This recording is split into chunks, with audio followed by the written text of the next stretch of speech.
I'm Matt. Hey, I'm Steve. Hey, I'm John. This is the Sober Friends Podcast. We're here for the sober curious, the new guy, and the old timer.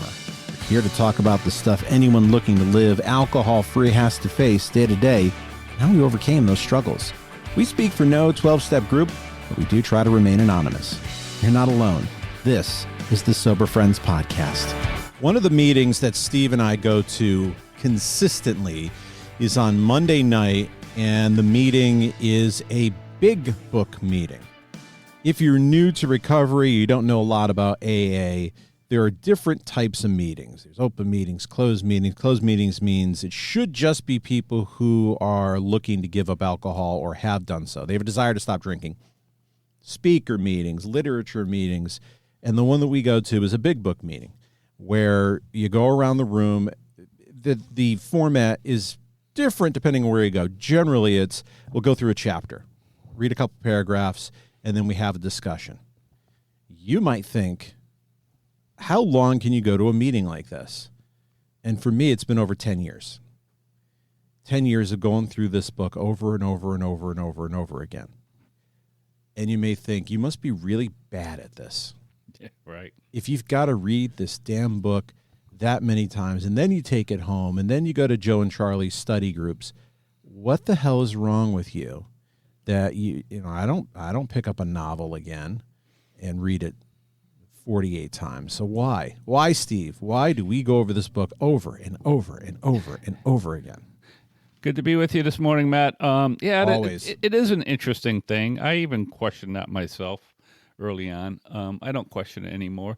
And I think there's lots of reasons, right? If anybody who is, so I'm a schooled engineer. When I got out of there, when I got out of school, I worked in sales. So I never worked as a technical engineer of my schooling.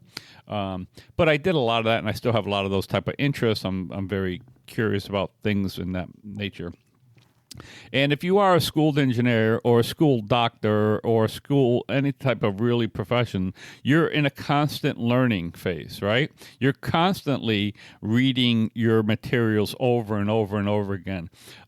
Because I'll tell you something, like when I graduated with an electrical engineering degree. Don't ask me anything about that today because I've never used it, right? So I went into sales. I did some different stuff with it. And,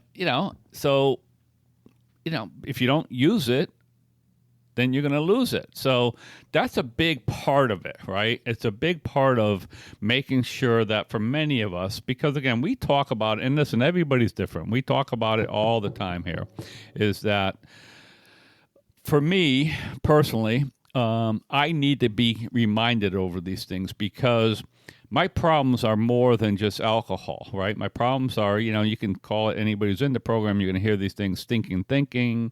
It's, even our literature tells us that the problem with the alcoholic resides in the brain, in the mind, not the body, meaning that the first real problem we have is with our brain and that compulsion to drink and that idea that this time it's going to be different. And for those of us who are real alcoholics who suffer from this disease, if I don't constantly remind myself that, no, I am an alcoholic, I will convince myself that I could drink again. I will convince myself that this time it'll be different. I will convince myself that, something, I'm 60, I'm going to head into retirement. I can do this now. I don't have the responsibility. I could convince myself to do all this stuff if I'm not continuing to read that stuff where it describes, right? I mean, I read that book over and over and over again, and I find new stuff in there, but it also describes like, oh, yeah, that's how I drank. Oh, yeah, I did that. Oh, yeah, I did that. So that's why I do it. It's just a constant reminder of what I need to work on. And it just keeps me in that place. That's all. I don't know if other people are like me, but I have to go back to source material over and over and over and over again. Part of that is my own curiosity, that I'll read something, I don't pick up on it, and I want to go back to it.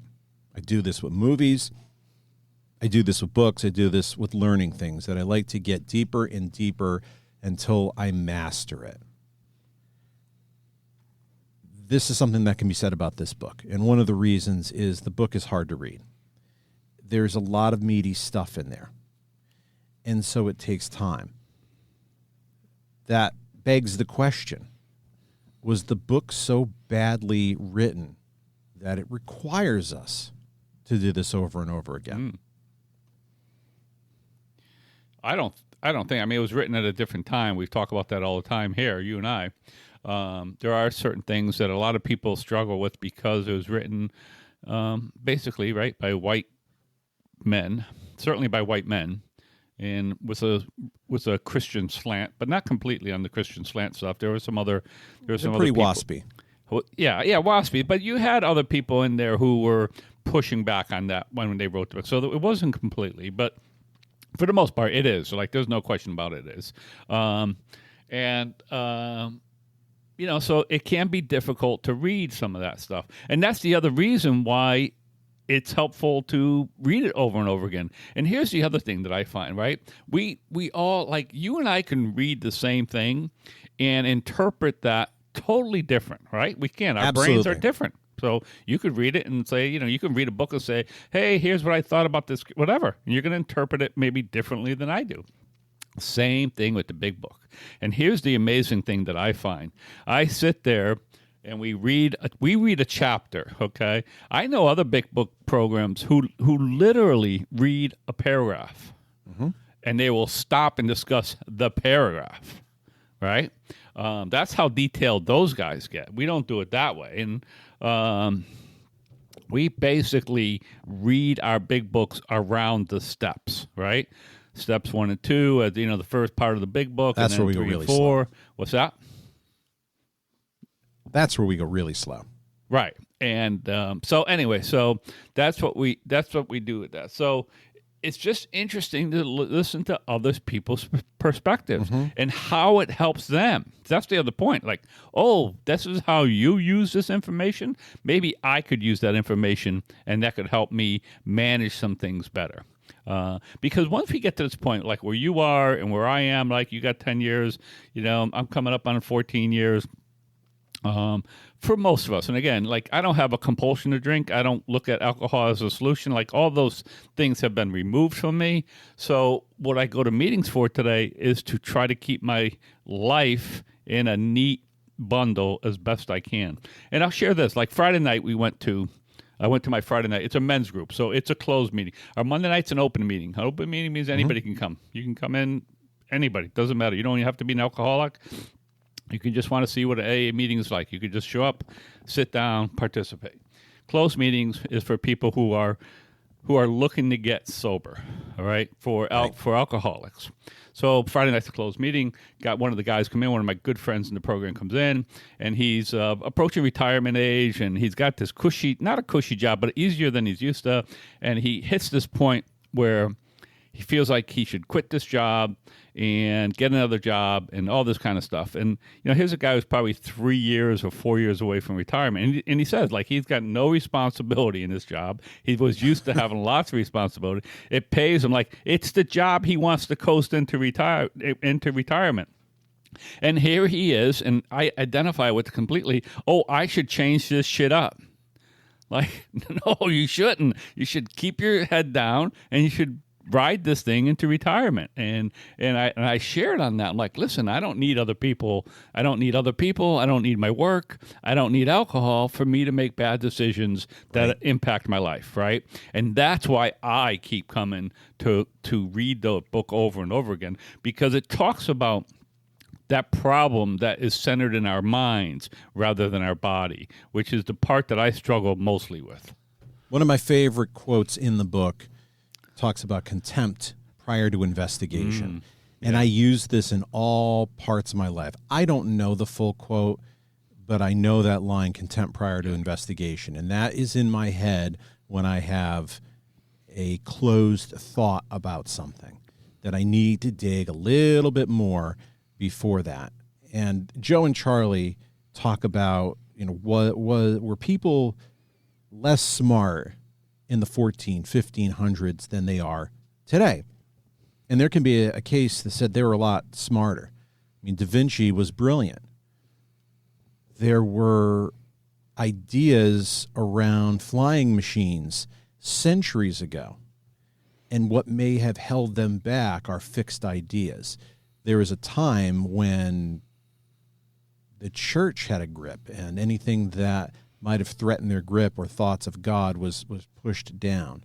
And when you're in a place where you're open to all ideas, every new idea becomes the foundation on the next, which is one of the things that frightens me a little bit when I see today's society, if I drift into Twitter, that I see that pushing down on new ideas because of fear.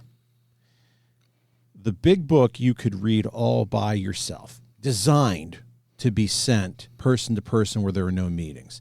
You read that all by yourself, you do have your own perspective on it. You can go for years going to these big book study meetings, and you hear somebody else's perspective. And you could either throw it out and say, that's garbage, or you can listen, you can take something from that. Each chapter, each line gives you a nugget of something that can help you get through another day sober. Yeah. Absolutely. You just said something that hasn't occurred to me. And I know it, but again, this is why we do this. This is why we go to meetings. You just said something that I think is profound when it comes to the big book. The big book was written for people to read by themselves. Mm-hmm. It was written so that people in remote locations can find this program of recovery by themselves. Now, today you go to meetings and everybody will say the big book is not meant to be read alone, right? You think about that. Not meant to be read alone. It's meant to be read and shared like we do in discussions, or you do it with a sponsor, right? But you think about that. That is what that book was written for. I just want to go back to that quote that you love, because it's really a wonderful quote. Mm-hmm. It's attributed to Herbert Spencer in the Big Book, which is misquoted, misattributed to him by all resources. When you look at it, like he really didn't say it. There's no record of him ever saying that, but that doesn't matter because it's a beautiful quote. There is a principle, which is a bar against all information, which is proof against all arguments, and which cannot fail to keep a man in everlasting ignorance. And that principle is contempt prior to investigation. I mean, that's a beautiful quote. And I use that all the time, too. And I will sort of use that when my wife and I are discussing something and she doesn't want to try something or do something different. Like, you got to try it. You got to try something different. And again, this again, and this is one of those things people's like, oh, well, you stop drinking, you got 14 years sobriety. What? Like, this is one of those things that I've been able to bring into my life. That quote right there allows me to interact with other people who I may not be familiar with, who I may not be comfortable with. And I need to allow myself to engage in that type of stuff to see what it's like. Like, that's what that does. And the reason why I have to keep going over and over to listen to that, because I'll forget that. Like, if I don't read that over, like, a year or 2 years, 6 months, whatever it might be, I'll forget that that's what I need to do. Yesterday I had an experience where that came up, where I'm not proud of myself for a split second. Went to Starbucks, drove up, and the person who gave me my order was clearly a transgender woman. Very, very big muscles and boobs. And for a split second, I looked and I'm like, WTF? And I caught myself. It literally was that quick. WTF. I'm like, ooh, that's bad. I don't want that person to see the look on my face. And I thought that person probably gets that look or gets crap all day long at the drive-thru, and that must be awful. And all this goes through my head of, if you think through that, transgender people can look very different, very much like they're transgender. And that is going to get attention.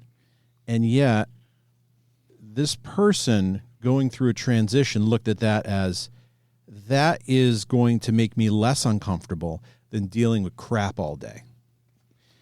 And that goes through of like, yep, I accept this. I'm not going to have contempt for this. And it wasn't like I went through this as long as it literally was a split second that I saw this image that hit my brain in a way of, this looks a little strange to me. And then I'm like, nope, be accepting. Be accepting of something that you cannot understand because it is not you. You don't have to understand it to accept it. Right. Perfectly said. And I think I've said that before. The first time I heard that, and I'm sure I've heard it before, was years ago. And it was more talking about gay people. And a sports commentator on the radio actually said that same thing. I don't have to understand something to accept it. Mm-hmm. And I was like, huh. And that's one of those tough things. And I understand exactly what you mean. I mean, listen, for those of us who are old enough, been around, like when you know, and I'm older than you, so it was different. I mean, there was a time when gay people weren't out as open as they were. And I can remember being uncomfortable with that when it first came out. Supportive, but uncomfortable, just not used to it. And I feel the same way about the trans people out there, right? Supportive, but uncomfortable at times. And I know exactly what you're saying. Trying not to have that initial reaction where you're staring or or something just makes them feel uncomfortable. Mm-hmm. And again, this is not a political thing. If you don't believe in that, that's okay from your point. But this is all across thing. This is all across. Like I said, it could be political views. You know, one of the things this day and age is that we have to be able to relate to people who have different political views than us. The country is split 50-50 pretty much down the line. So it's like you're going to, you know, if you inquire about, hopefully if you're inquiring around on your friends, you have a bunch of friends who are well-rounded. I don't want to be surrounded by people who only think like I think. I don't. I don't want my government to be run by only people that think like I think. I do want a balance there. So this program helps me deal with all of those type of things. It helps me, again, it's that sickness of my mind who I needed to fix. And when I did this program, I realized, man, there's a lot of things that I didn't do well. You know, maybe I should have when I was younger. I don't know. That doesn't matter to me. I am where I am. But today I know that I can do things differently and I can do things better. Okay. And for me, I need a little bit of help. Some people go to therapy on a regular basis. And again, if you want to do that, some people combine it. AA is a little bit like group therapy. It really is. So, you know, I'm able to go there and I get a lot of stuff out of there. I get my social stuff out of there. I get my help out of there. I get to vent my stuff out. I mean, I get so much out of this program. It's unbelievable. You can go to a meeting and you can be who you are. There's somebody goes to our Monday night meeting, and every time she shares, she cries. And every time she cries, she says, I'm sorry, I'm sorry, I'm sorry. And it pisses me off because you don't have to say you're sorry when you cry and get emotional at a meeting. To me, it's acceptable, and I want to feel that emotion from somebody else. And I want the place to be safe enough where you feel like I can be myself as I feel in the moment without saying sorry, even if it makes other people uncomfortable. To me, that's okay. That's the purpose of being there. We can't have those experiences out in the real world, but inside the rooms of AA, we can, and we must, or we're likely to go back to our old habits, even if it's not drinking. It's the drinking is the symptoms, the old habits of being a prick and isolating. That is the issue. Yeah, I do think people who are not familiar with addiction, and certainly with our program, AA, to the 12-step program, is exactly what you said. And again, I didn't believe this, and I've talked about this before, but when I first came into the program, it was 1995. I didn't drink for 14 years because I thought my problem was that I drank too much, right? I really did. I thought my problem was I drank too much. I took care of that, and I thought that, okay, I could go on and live my life. Well, I couldn't, right, because I had other problems. I had other stuff. And then I realized when I came back after my relapse that And it took time. I didn't like walk in the door and go, oh, yeah, I know what the problem is now. I had to do the steps. I had to read this book. I had to talk to other alcoholics. And I realized, no, the drinking was just a symptom of my problems. Like you said, my problem was that I had fear issues. I had control issues. I had lots of stuff going on.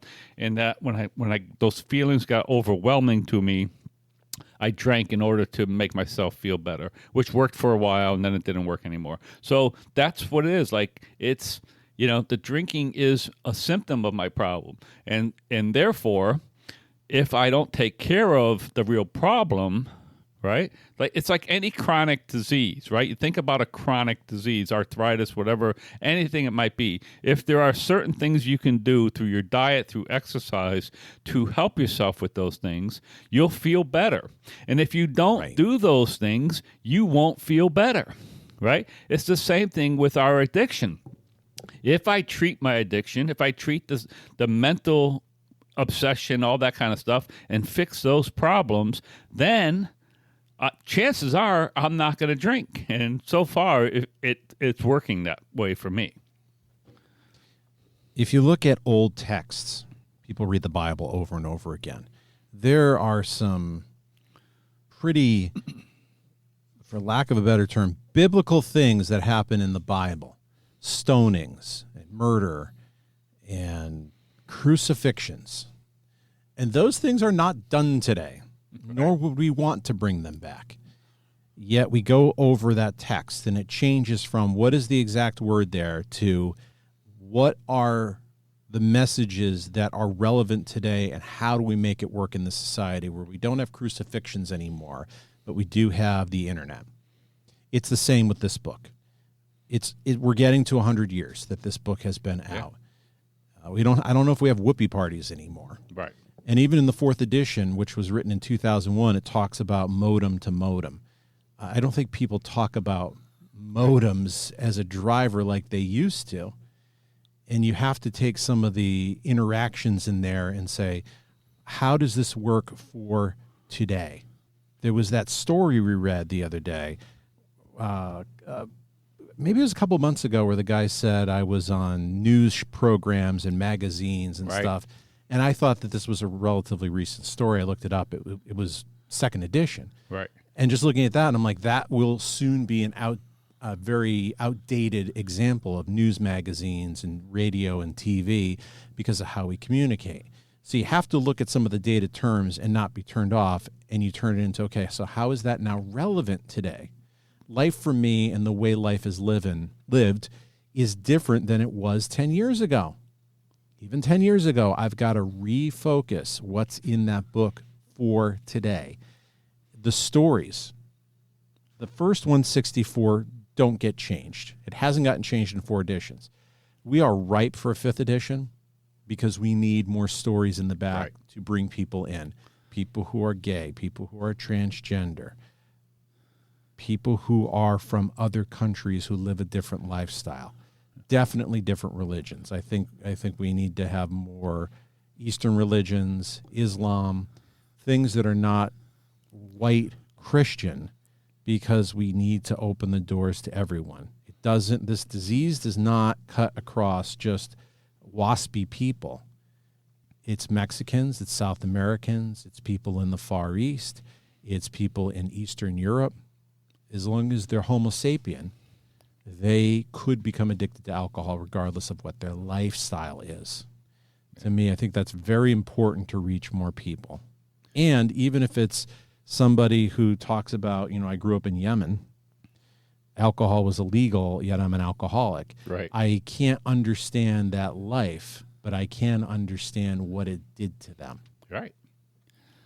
I mean, that is it. And again, it's such a beautiful program because, we read the stories and we always say, well, I can't relate to everything. It was a gay woman. Well, I'm not a gay woman. I can't, but I can relate to what the alcohol did to her. I can relate to how she felt, how she thought. I can relate to how she got where she got. It's the same thing. I'm really interested in when this 5th edition come out, and there is one in the works. I'm wondering how much you're going to devote to the atheist and the agnostic, because I know that's a new one that, if they really want to there's so many people moving away from religion altogether that I'm wondering how many stories are going to, new, fresh stories, not the ones that we have where I started as an agnostic and then I found God, but the ones who, no, I'm an atheist or I'm an agnostic and I've still been able to use this program to get sober. I think that could be a huge leap in the new materials. I don't know if they're going to include it or not, but I'm anxious. I'm excited to see or anxious to see what they do with that. I'm sure that the people who make those decisions, who are typically in those meetings, will find it, they'll be very open to it. You're a creep. Get away from me. Right. So yeah, it's really interesting. So listen, we always go. I mean, I think about that Monday night meeting all the time, right? Because you've been going for 10 years. I've been going for pretty close to 14. I didn't start right when I came back to that meeting, but within a year or two. So I've been going for 12 or 13 years. And I always say, have I done enough for that meeting? Is it time for me to find a different meeting? So, but it's something that I like. And there's also, we talk about it all the time. There's also a big part of the fellowship of that when you go to a meeting like that you just become brothers and sisters in this program, and you get to a point where you really like the people in the meetings for the most part, which is why you go back. If you didn't like them, you wouldn't go back. So I keep going. Even this month, it's like nobody was cheering this month. That spot was open. I'm like, all right, I'll put my name down. I'll cheer for the month, right? And it gets me to go there and open up and do all that stuff. So just keep doing it because it's what works for me. Yeah, I might go to a different meeting someday. Today I'm going to that one. Right. At one point, that was my lowest rated. That was my last meeting on the stack rank priority of the meetings I was going to. And now it's first. Right. It's the one I have to go to, and mostly because I do like the format. Mm-hmm. I do like the message, and I love the people. Right. And another reason that we haven't touched on, this is a great final point to put a punctuation on why we read this book over and over again. Somebody has to teach new people. Right. That Monday night meeting does have, it's a funnel of new people coming in. Maybe not a ton, but one person here, two people there, and they make a touch point there, and then maybe they go on. But there's usually somebody relatively new there. You need somebody who knows what they're talking about to teach new people to get them on the right path. That is the number one reason you keep reading the book over and over again. Absolutely. And I thought about that and didn't say it like, a little bit ago, but it is one of the reasons why we do that. So then people come in, they can say, oh, this is what this book is about. They can see how we do it, and they can decide whether they want to stay and learn more about the book or, like I said, plant the seed, maybe go somewhere else. But somebody does have to do that, and this way people know, you can go to a lot of discussion meetings, you can go to speaker meetings, and you never see a big book, right? You never see a big book. And that's why it's good that big book meetings are out there so that you can see it, you can get into it, even if it's the only time you read it, right? I mean, we talk about it all the time, like the way our format when it's done right takes us 39 weeks to get through that whole book, right? Because I think there's 39 stories in there. You read a story a month. 39 months. 39 months. 39 months. So, right? So you're reading that book before you get through the whole thing with all the stories. It's 3+ years. And during COVID, I had this thing where I would write when we did the last story. And it's showing up now like, oh, yeah, last time we read the story was October 2020, And so it's just pretty interesting. I love reading it. Sometimes I get tired of it. Sometimes I get tired of the 1939, like I do. Not everybody, but some people do. I get tired of that 1939 language. And I think, oh, this is bullshit. I shouldn't read it anymore. I should find something. But I keep coming back to it because of all the things we said today, is that I need to keep reminding myself what my problem is. And I do that by going to these meetings and hanging out with you other guys out there and all you women out there that on this journey that we do together. If you want to know more about the big book, scroll back to the back catalog to last year.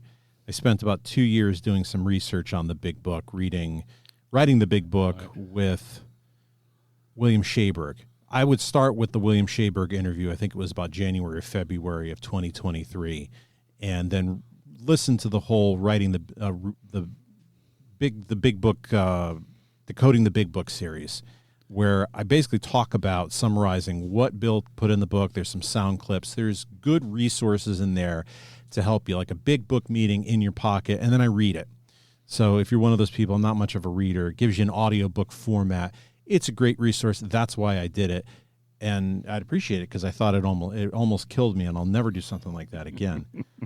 But another resource to help you get sober. I love getting your emails, places like matt@soberfriendspod.com or on Instagram @soberfriendspod. We get quite a bit of listener engagement from people who talk about this being part of their recovery routine. And anybody and everybody who sends something, I try to get back to them. And it means a lot to us that we're part of your routine and we do something that helps you. That means more than anything else. And I want to thank everybody for that. Even if you're never going to go to that email and you stay silent and it helps you, it helps my recovery. So I want to just take the moment to thank all the people who do reach out on a regular basis. All right, Steve, that's all we got for the Big Book this week, and then we'll talk about something incredibly engaging next week. But until then, bye, everybody. You made it this far into the podcast. That tells me you're a pretty big fan. If you like what we do and you find value in the podcast, consider a donation at buymeacoffee.com/soberfriendspod. Your donation keeps us on the air to help out the new guy and helps us defray some of our costs. If you find value in our podcast, please consider a donation at buymeacoffee.com/soberfriendspod.